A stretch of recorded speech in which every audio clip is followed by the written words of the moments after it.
So you've got to do more. The two Gabbies back in the team then, and on the score sheet tonight, when you consider that Aston Villa arrived at the Emirates Stadium, the form team in the Premier League, having won 8 in a row in the league, 11 in a row in all competitions, did you expect a scoreline like that? No, I didn't expect that. Not the way Villa have been playing, especially in their second halves. But I do know what Arsenal are capable of, and the chances, we even showed at the start of the game, the chances that are being created, especially by Saka, and they've not been taken. But today was different. I thought the captain, Odegaard, was fantastic. Obviously, Gabriel and Gabriel coming back and being in that team is always going to make us stronger.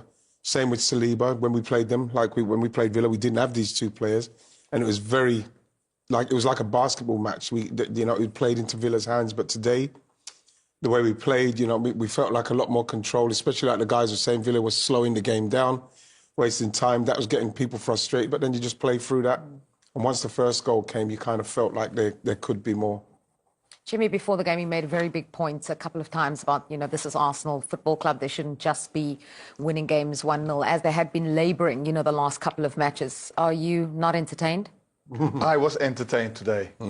And that's how I have to be entertained. And that's how Arsenal has to play. And they deserved everything they got today. And they didn't help back after the 1-0. And that's what my argument was. They get in front, their nose is in front, and then they are scared to get a goal against. And instead of not thinking about it and just play for the second goal. And then when the second goal comes, play to make the 3-0. Punishing teams off. Don't feel sorry for teams. Punish them off. Go and get yourself another goal. Feel good, because next match you still have that feeling, but it starts at 0-0. And when you have got still that feeling of being in that right zone, you go different in matches. And today they did the opposite that they have been doing before, and that was really good to see. Yeah, and against the Villa side, as we mentioned, was the form team, and also I think for a lot of people, the fact that they had moved up to third, an opportunity tonight to move level on points with Arsenal with the victory on a ground where they have done well in the last couple of seasons. Just how big of a statement does this feel like from Arsenal for you? Well, it's a massive statement, and it's even more of a statement to Villa, to let Villa see the levels that you probably have to get to. I think Villa will have learned a lot by that, because, like you asked me, I wasn't expecting to be 4-1, especially, like I said, the way Villa have been playing. But Arsenal, they are in a good frame of mind. You know what I mean? They haven't been scoring as many goals as they should have, but they have been making chances. And for so long as you're making chances, then, it's up to people to take them. And if you take them, you are more comfortable in the game. Yeah. We've done that today, and that's why we look more comfortable.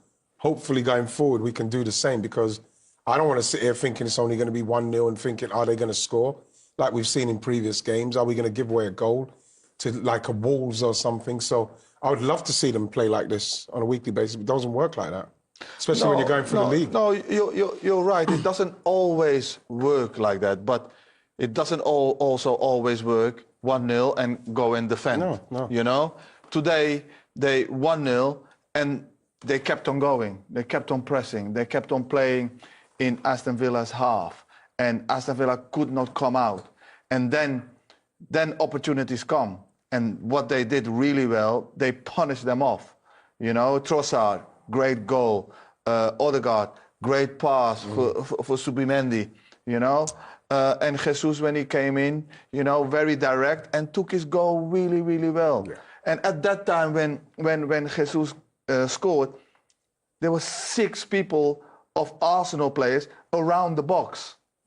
And that is refreshing to see. Yeah. And that has not been in the past. What has been in the past is their set pieces, and that's how they opened the scoring once again. It was goalless at half-time, and then... Guys, well played. Brilliant result. Breathtaking second half. Gabriel, personally for the two of you with your goals, but also for the team, how special a night was that? I think it was amazing, It's always hard to play against them, They have brilliant players. They come here all the time and they hurt us, And then obviously it was clean that at the beginning of the game they tried to delay the game. Everyone could see that, but the mentality of this team is something that really, really grow. And then each game is growing even more. So I think we won today because of the mentality. And did we see tonight how much you've missed this guy? For sure. I said after the last game straight away when they asked me about him, at the moment he stepped on the pitch, you could see the difference of, our back line, the way we defend. This guy loves to defend the same way I love to attack. And then obviously he loves to score goals as well. So your teammates have missed you. How much have you missed being able to help them out on the pitch? First, I want to say thanks God, because it was a bit difficult days for me. And I always want to help the team, but now I'm so happy to be back. And yeah, I think today was a brilliant day for everyone, how we work together. And yeah, I think we need to keep going. And yeah, we are so happy. How important was your goal, well, to you, but also to the team? Because the first half was difficult, wasn't it? Really sort of complicated for Arsenal.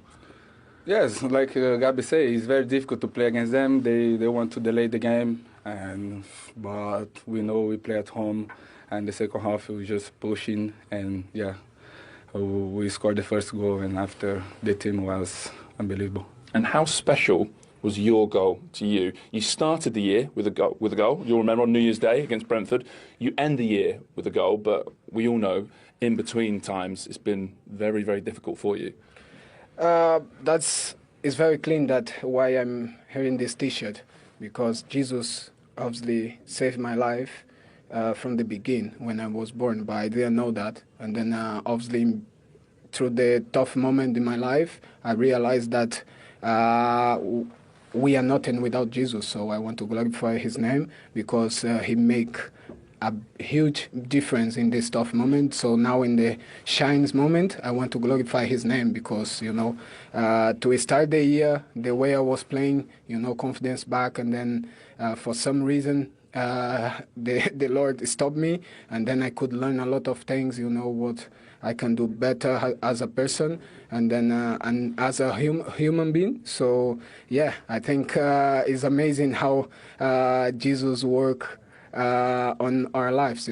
Sometimes you just keep doubting yourself, but you never know what's gonna happen, what Jesus prepare for you. So I just say keep going, trust in the process, and trust in Jesus. Okay, well spoken, both of you.